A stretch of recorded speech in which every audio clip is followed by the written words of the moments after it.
आज हम लोग जानेंगे किसी भी केमिकल इक्वेशन को जस्ट 1 मिनट्स में उसको बैलेंस करना। तो हम आप लोगों के लिए कुछ क्वेश्चंस लेके आए हैं, उसको हम लोग जो अभी आज बैलेंसिंग करेंगे। ऐसे तो बहुत सारा तरीका है बैलेंस करने का, जैसे कि आप एनसीईआरटी के बुक्स में अगर देखे होंगे तो उसमें क्या देखे होंगे, जो मेथड दिया है उस बहुत ज़्यादा, आपको नहीं लगता कि बहुत ज़्यादा टाइम लग जाएगा, नियरली 5 मिनट्स, और जस्ट 1 मार्क्स का क्वेश्चन आता है। तो हमारे पास इतना टाइम नहीं होता है कि हम उतना टाइम दे सके 1 मार्क के क्वेश्चन के लिए, इसलिए हम जस्ट 1 मिनट के अंदर किसी भी हार्ड से हार्ड, पेचीदा से पेचीदा हम लोग इक्वेशंस को बैलेंस करेंगे। ओके, तो आइए देखते हैं हम लोग। पहला क्वेश्चन है आपके लिए, N2H2 गिव्स NH3। नाइट्रोजन और हाइड्रोजन के रिएक्शन से क्या मिला है हम लोग को? हम लोग को मिल रहा है यहाँ पे अमोनिया। ठीक है, तो ऐसे जनरल जो भी तरीका है आपका, उससे भी आप कर सकते हैं। ये क्वेश्चन आसान है, इसको आसानी से किया जा सकता है, बट हम लोग इस क्वेश्चन को भी करेंगे अलजेब्रिक मेथड से। क्या है अलजेब्रिक मेथड, आइए देखते हैं। इस रिएक्टेंट साइड में आपको कितना अभी दिख रहा है? आपका रिएक्टेंट कितना है? 2 है ना, 1 2, और प्रोडक्ट कितना है हमारा? 1, यानी कि टोटल कितना हो गया? 3। तो हम लोग यूज करेंगे ए, यहाँ पे हम लोग यूज करेंगे बी, और यहाँ पे सी, ए बी सी। अब हम लोग एक एक करके समझते हैं, एक एक एलिमेंट का हम लोग चर्चा करेंगे। सबसे पहले बात करते हैं नाइट्रोजन का। तो नाइट्रोजन के लिए बताओ बेटा, हमारे पास क्या है? ए हम लोग लिखे हैं, नाइट्रोजन का यहाँ पे कोएफिशिएंट क्या है? 2।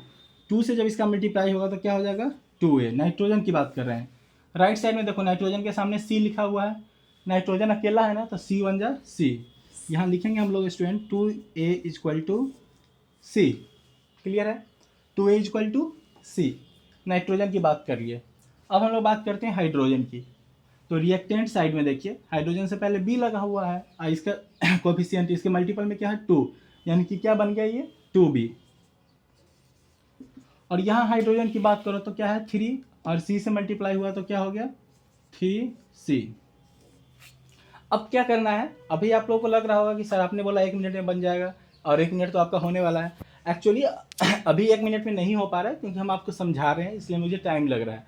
अदरवाइज मैं कोई और क्वेश्चन को आपको करके दिखा दूंगा 1 मिनट के अंदर में। तो अब हम लोग क्या करेंगे स्टूडेंट्स, किसी एक को किसी एक को 1 वैल्यू मान लेना है। तो हम लोग यहाँ से कंसीडर कर लेते हैं a equal to 1। a equal to 1 तो क्या हो जाएगा? 2 इंटू 1 इक्वल टू सी, तो c इक्वल टू क्या हो जाएगा? 2। अब यहाँ देखो, c का वैल्यू 2 है, यहाँ डाल दो। 2b equal to 3c, c की वैल्यू कितनी है? 2। 2b इक्वल टू, सॉरी, यहीं b से 2 से 2 कैंसिल कर दो, तो क्या आ जाएगा हमारा? b equal to 3। b equal to क्या हो जाएगा स्टूडेंट्स? 3। a b c का वैल्यू आ गया। हो सकता है किसी केस में आपको किसी एक का वैल्यू फ्रैक्शन में आ जाए, तो ऐसे केस में क्या करेंगे? क्वेश्चन से आता है वैसा, तो हम लोग उसको बताएंगे। वैसे केस में जो फ्रैक्शन में डिनोमिनेटर में रहेगा, उस नंबर से क्या करेंगे? मल्टीप्लाई कर देंगे, जितना भी रहेगा हमारा a b c d सब में। अब हमारा क्या बैलेंसिंग होगा? a की जगह 1, यानी कि N2H2। b की वैल्यू कितनी है? 3H2 गिव्स c की वैल्यू 2NH3। अब आप देख लो, बैलेंस आपका हो गया है। Nitrogen 2, hydrogen 6। ओके, तो चलते हैं हम लोग नेक्स्ट क्वेश्चन की ओर।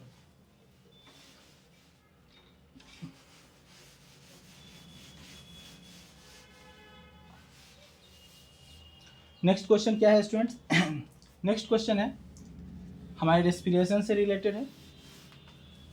क्वेश्चन है हमारा C6H12O6, यानी कि ग्लूकोज का फार्मूला प्लस O2, ये क्या देता है?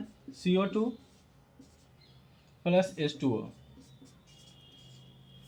अब क्या है यहाँ स्टूडेंट्स, यहाँ भी वैसे ही करेंगे, लगा दो आप A B C D। यहाँ पे इसलिए अंडरलाइन कर देता हूँ ताकि आपको ये दिक्कत ना हो कि ये C कहीं कार्बन तो नहीं है, तो सो दैट्स वाई। अब शुरू करते हैं किसी एक को लेके। हम लोग करते हैं कार्बन की बात। तो कार्बन का क्या है? A इंटू 6 से हो जाएगा हमारा। A उसके आगे है, और यहाँ 6 उसका कोएफिशिएंट, तो 6A। कार्बन की बात यहाँ करें तो कार्बन यहाँ का यहाँ क्या है? C, और 2 से नहीं, कार्बन अकेला है, तो क्या हो जाएगा? 6A equal to C। Next बात करें हाइड्रोजन की, तो क्या हो जाएगा बेटा? 12A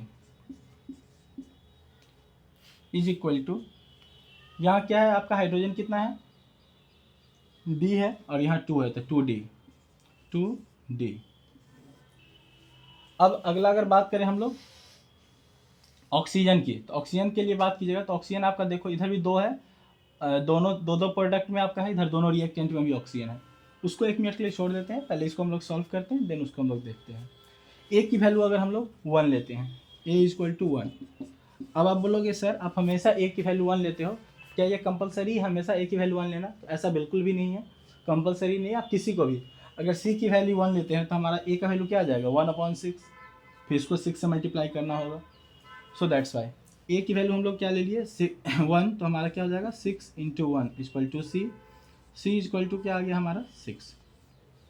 यहाँ पे यूज़ कीजिए ए की वैल्यू 1, तो 12 × 1 = 2D, 12 = 2D, कैंसल, D = क्या हो गया आपका 6।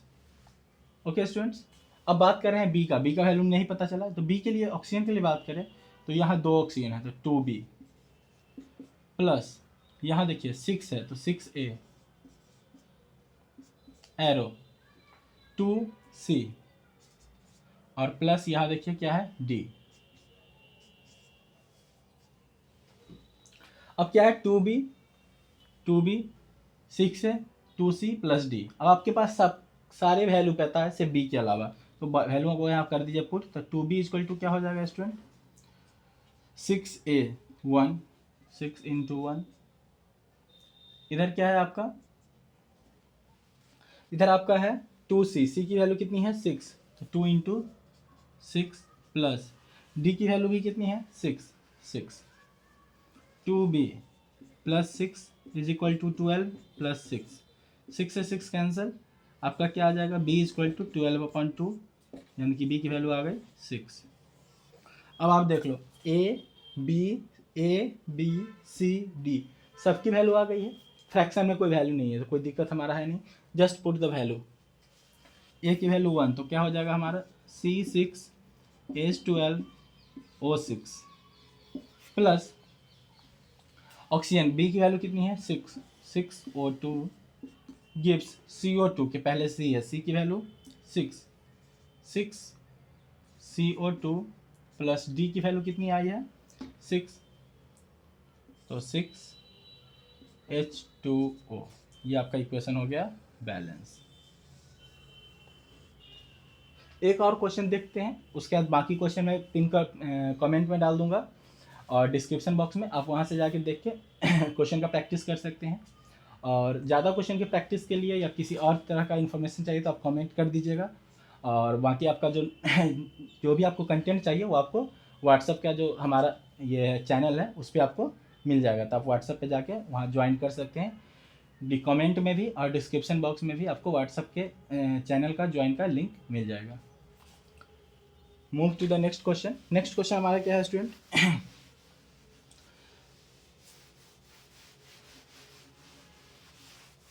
नेक्स्ट क्वेश्चन है हमारा Na3PO4 सोडियम फॉस्फेट Mg, ये एक साथ है PO4 plus MgCl2 gives us NaCl plus Mg3PO4 का होल ट्वाइस, PO4 का होल ट्वाइस। अब बात करते हैं हम लोग यहाँ पर भी बिल्कुल डिट्टो, क्वेश्चन कितना भी बड़ा हो आपको कंफ्यूज होने की ज़रूरत नहीं है, जस्ट अपने प्रोसीजर हमारा क्या है प्रोसेस, अपने प्रोसेस पे बिलीव करना है, क्योंकि हमारा प्रोसेस अगर अच्छा है और हम इस क्वेश्चन को अच्छे से समझे हुए प्रोसेस को, तो हमारा गलती होने का कोई चांस ही नहीं है। तो लेट्स सी, शुरू करते हैं। पुट A B C और D। बात करते हैं सबसे पहले सोडियम की। सोडियम हमारा कितना है स्टूडेंट, यहाँ पे 3A, और इधर आ जाओ सोडियम कितना है अकेला है C। फॉस्फेट ये अलग अलग बात नहीं करेंगे, फास्फोरस ऑक्सीजन के लिए अलग अलग भी बात आप कर सकते हैं, आप चाहो तो होल में भी आप समझ के बना सकते हो। तो पहले फॉस्फेट से पहले मैग्नीशियम को देख लीजिए, मैग्नीशियम यहाँ कितना है सिंगल है B, is equal to 3D।